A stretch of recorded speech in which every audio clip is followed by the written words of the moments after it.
अस्सलामुअलैकुम, कैसे हैं आप सब। उम्मीद करती हूँ बिल्कुल ठीक ठाक होंगे और अपने घर में हैरो खैरियत से होंगे। अल्लाह पाक हम सबको खुश रखे, आबाद रखे, आमीन इलाही आमीन। तो जी व्लॉग का आगाज़ किया सुबह के नाश्ते से, जहाँ पे मैं नाश्ता बना रही थी। और नाश्ते में क्या था जी, रात की जो आलू की भजिया थी वो पड़ी हुई थी, साथ में मैंने 2 हरी मिर्चों को फ्राई कर लिया और बच्चों के साथ लस्सी बना के तो मैंने नाश्ता किया और बहुत ही मज़ेदार सा हमारा ये नाश्ता तैयार हुआ था।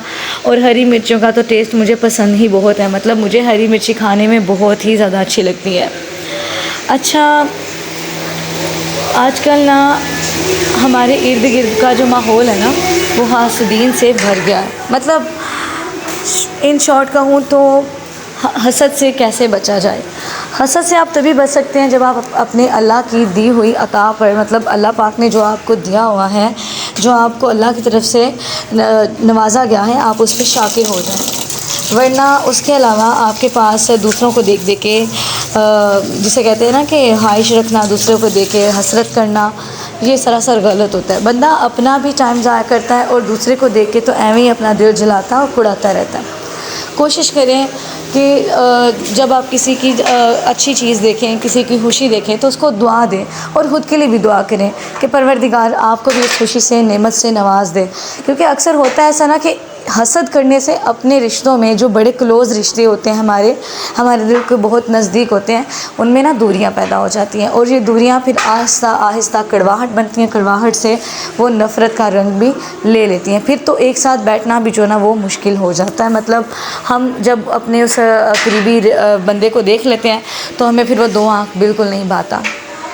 बात करने का यहाँ पे मकसद ये है कि हमें हसद से ख़ुद को बचाना चाहिए। और हसद की जो दुआ है वो तो हमारे दीन इस्लाम में हर तरह की दुआ जो है ना नबी पाक ने सिखाई हुई है। और हम लोग जो है ना वो दुआएं याद करके पढ़ के तो हम लोग जो है ना उससे बच भी सकते हैं।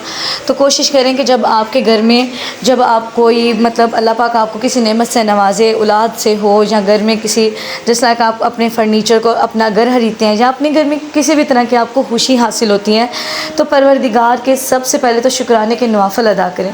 उसके बाद सदका भी लाजमी निकालें, सदका निकालें। और फिर जो आपके रिलेटिव्स हैं अगर आपके घर में आते हैं तो उनके साथ खुश सलूबी से पेश आएँ। अगर वो कोई बात कर जाते हैं तो उसको अपने दिल में महफूज करके रखने की बजाय ये, अक्सर लोग कहते हैं ना जी वक्त आएगा तो बताएंगे, फिर ये काम नहीं करना चाहिए। मेरे ख्याल से तो आपको उसी टाइम जिस अल्फाज में उसने कही, आप उसी मिठास के साथ उसको वो बात वापस लौटाएं। लड़े नहीं, झगड़े नहीं, लेकिन किसी इस तरीके से बात करें अगले का महसूस हो जाए कि मैंने बात गलत की है और मुझे उसका जवाब मिल गया है। लड़ने की ज़रूरत नहीं है, एक दूसरे से दूर होने की ज़रूरत नहीं है, क्योंकि रिश्ते बहुत अनमोल होते हैं। इनको संभाल के पिरो के रखना चाहिए। अल्लाह पाक हम सबको राह रास्त पर रखें, हिदायत के रास्ते पे रखें। क्योंकि नेकी करने की जो नसीहत है ना वो हर बंदा ही देता है, ऐसा कर लें वैसा कर लें, लेकिन ना तो अपने अमालों में वो जो है ना दुरुस्तगी लाता है और ना ही दूसरे के अच्छे अमाल को देख के खुश होता है। और अब आजकल जैसे कि आपको पता है ईद उल अज़हा आ रही है माशाल्लाह से तबारक व तआला। तो हर घर में जिनको अल्लाह पाक ने हैसियत दी है, जो कि मतलब जिनके पास इतना है अल्लाह पाक का नवाजा हुआ, तो वो लोग कुर्बानी की तैयारियों में भी लगे हुए हैं। और अल्हम्दुलिल्लाह के इस दफ़ा हम लोग भी कुर्बानी जो है ना वो करेंगे इंशाअल्लाह ताला, और उसका भी लोग आपके साथ लाजमी शेयर करूँगी। तो हम लोग जो है ना इस दफ़ा हमने हिस्सा डाला है अपने बड़े घर में, तो वहीं पे जो है ना हिस्सा डाला है। तो यहीं से बस आपके साथ एक बात शेयर कर रही थी ना हसद के लिहाज से, कि कुछ अपने ही ऐसे होते हैं जो कि आपसे हसद करने लग जाते हैं। अच्छा, मेरे साथ ऐसा क्या होता है ना कि मैं जिसको अपने लिए बड़ा अच्छा समझती हूँ वो बंदा मुझे अपने लिए अच्छा नहीं समझ रहा होता। मतलब मैं उसके साथ अपनी खुशी बांट रही होती हूँ, लेकिन वो मेरी खुशी को देख के ना अंदर से कुड़ रहा होता है। और मुझे ना चेहरे पड़ने की आदत है, एक बीमारी है जिस तरह कह लें। तो मुझे लगता है कि अल्लाह की तरफ से ये नवाजा हुआ मेरे लिए एक तोहफ़ा है कि मैं इंसान की नेचर को परख लेती हूँ। मुझे पता चल जाता है, अच्छे बुरे की मुझे पहचान हो जाती है। तो उससे ना मैं फिर क्या होता है कि मैं ना परहेज़ कर लेती हूँ कि कितना उसके साथ अटैच रहना, कितना नहीं रहना। तो मेरी एक आदत है कि मैं अच्छों के साथ अच्छी हूँ और जो बुरा उसके साथ बुरी तो नहीं होती, लेकिन मैं ना अपना रास्ता बदल लेती हूँ। उसके पीछे रीज़न क्या है कि मैं समझती हूँ कि जिस तरह एक मिसाल है ना, खरबूजे को देख के खरबूजा कलर पकड़ लेता है, रंग पकड़ लेता है। तो कहीं मेरी नेचर में भी ना उसके जैसी नेचर ना आ जाए, मुनाफ़िकत ना आ जाए।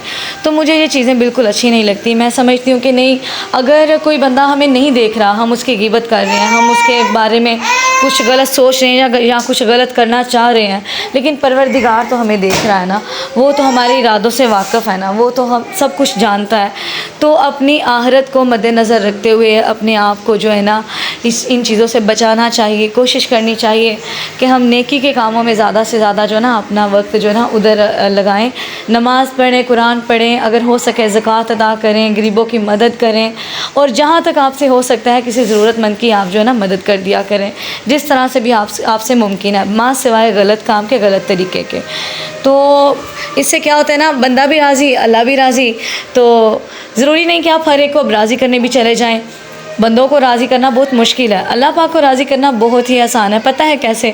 आसान इस तरह, अगर हम ये समझ लें कि हमारा दीन बहुत आसान है, हमारा दीन बहुत ही खूबसूरत है। जब हम अपने दीन को समझ जाएंगे ना, इसको पसंद करने लगेंगे, कि वो हमारी ज़िंदगी में सुकून खुद ब खुद आ जाएगा। तो जी ये था हमारा आज का मुख्तसर सा व्लॉग कैसा लगा, हमारी मोटिवेशंस कैसी लगी, कमेंट में बताइएगा। मिलते हैं नेक्स्ट व्लॉग में। अपना रखिएगा ख्याल। तो तब तक के लिए अल्लाह हाफ़िज़।